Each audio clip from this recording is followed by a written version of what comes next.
ఆంధ్రప్రదేశ్ రాష్ట్ర ముఖ్యమంత్రి వర్యులు దివంగత మహానేత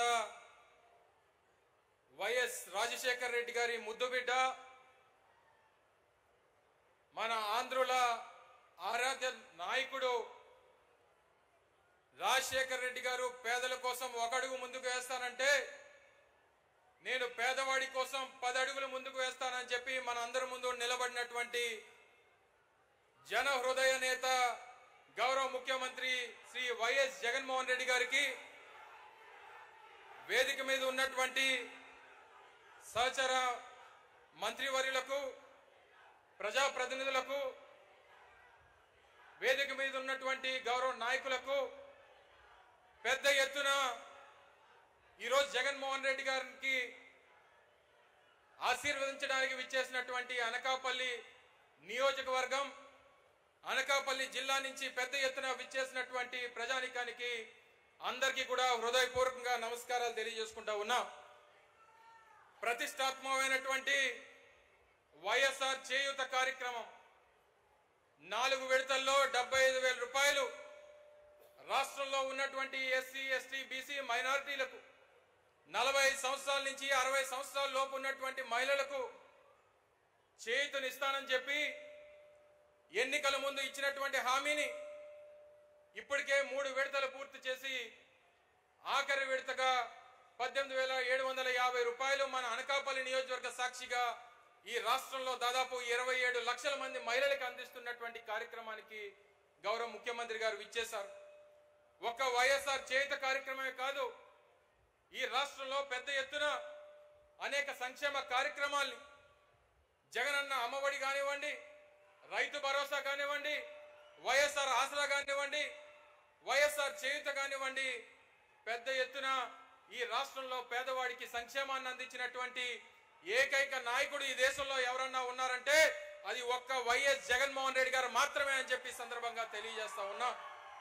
బహుశా నాకు తెలిసి స్వతంత్రం వచ్చిన తర్వాత ఈ 75 సంవత్సరాల స్వతంత్ర భారతదేశంలో ఒక్క రాష్ట్రంలోనే 5 సంవత్సరాల కాలంలో ఒక నాయకుడు పేదవాడి కోసం 2,77,000 కోట్ల రూపాయలు సంక్షేమాన్ని అందించినటువంటి నాయకుడు బహుశా నాకు తెలిసి దేశంలోనే కాదు ప్రపంచంలో కూడా ఎక్కడా ఉండడు. ఒక్క జగన్మోహన్ రెడ్డి గారు తప్పితే అనేటువంటి విషయాన్ని ఈ సందర్భంగా తెలియజేస్తా ఉన్నా. ఈ వేదిక మీద నుంచి ఈ రాష్ట్రంలో ఉన్నటువంటి ప్రతిపక్షాలకి సవాల్ చేస్తా ఉన్నా. 2,77,000 కోట్ల రూపాయలు సంక్షేమాన్ని పేదవాడికి అందించింది జగన్మోహన్ రెడ్డి గారి ప్రభుత్వం. ఏ ఒక్కరన్నా వచ్చి ఇది పలానా పార్టీ వాళ్ళకే ఇచ్చారు, పలానా కులాన్ని వాళ్ళకే ఇచ్చారు, పలానా ప్రాంతాన్ని వారికే ఇచ్చారు అని చెప్పి ఏ ఒక్కరన్నా వచ్చి చెప్పగలరా?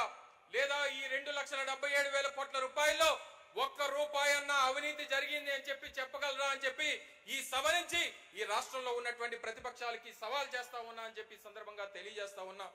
ఎవరు ఏమనుకున్నా ఈ రోజు జగన్మోహన్ రెడ్డి గారు అనకాపల్లి విచ్చేశారు. ఎన్నికల ముందు 2019 సంవత్సరంలో ఎన్నికల ప్రచార సభకి అనకాపల్లి విచ్చేసినప్పుడు అనకాపల్లి ప్రాంత ప్రజలకు ఒక మాట ఇచ్చారు, నాకు అవకాశాన్ని ఇవ్వండి, నాకు అధికారాన్ని ఇవ్వండి, నేను ప్రభుత్వం ఏర్పాటు చేస్తే అనకాపల్లిని కొత్త జిల్లాగా ఏర్పాటు చేస్తాను, అనకాపల్లిని జిల్లా హెడ్ క్వార్టర్ చేస్తానని చెప్పి మాట ఇచ్చారు. ఇచ్చినటువంటి మాట ప్రకారం ఈరోజు జిల్లా కేంద్రంగా అనకాపల్లి ఉంది. ఇప్పుడే మాట్లాడినటువంటి కలెక్టర్ గారిని చూశారు.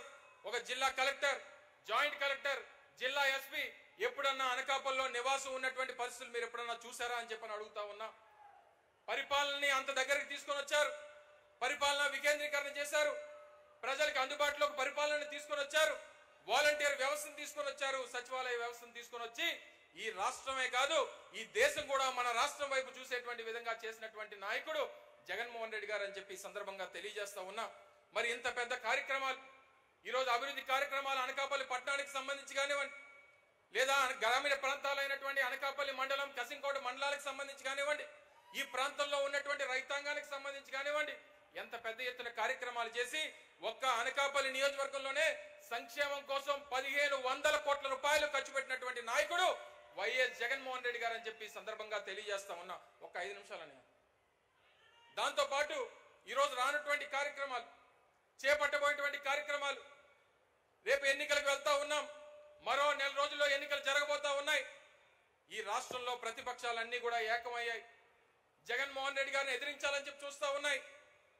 జగన్మోహన్ రెడ్డి గారిని ఎదుర్కొనడానికి వాళ్ళందరూ కూడా కలిసికట్టుగా వస్తా ఉన్నారు. చాలా మంది అడిగారు, జగన్మోహన్ రెడ్డి గారికి ఎదురుగా ప్రతిపక్షాలన్నీ కలిశాయి, అన్ని రాజకీయ పార్టీలు కలిశాయి, మీ జగనన్న ఏమన్నా భయపడుతున్నాడా అని చెప్పని అడిగారు. జగన్మోహన్ రెడ్డి గారి డిఎన్ఓలో గాని, జగన్మోహన్ రెడ్డి గారి కుటుంబ వారసత్వంలో గాని అసలు భయం అనేటువంటి దానికి అర్థమే తెలియదు అనేటువంటి విషయాన్ని మీ అందరికీ తెలియజేస్తా ఉన్నా. జగన్మోహన్ రెడ్డి గారికి ఎదురుపడాలన్నా, జగన్మోహన్ రెడ్డి గారిని ఎదుర్కోవాలన్నా మళ్ళీ ఎదురుగా జగన్మోహన్ రెడ్డి ఉండాలి తప్ప మరొకరిని చూసి భయపడేటువంటి ప్రసక్తి జగన్మోహన్ రెడ్డి గారికి లేదు అనేటువంటి విషయాన్ని మీ అందరికీ తెలియజేస్తా ఉన్నా. సో తప్పకుండా అందరం నడుం బిగిద్దాం. ఈ రాష్ట్రంలో వైఎస్ఆర్ కాంగ్రెస్ పార్టీ కార్యకర్తలందరూ కూడా కలిసికట్టుగా పోరాటం చేద్దాం. మళ్ళీ జగన్మోహన్ రెడ్డి గారిని రాష్ట్రాన్ని ముఖ్యమంత్రి చేయాల్సినటువంటిది అది ఒక చారిత్రాత్మక అవసరం అనేటువంటి విషయాన్ని మీ అందరికీ తెలియజేస్తా ఉన్నా. చాలా మంది నా సోదరుడు భరత్ని అనకాపల్లి నియోజకవర్గ సమన్వయకర్తగా ప్రకటించిన తర్వాత చాలా మంది అడిగారు,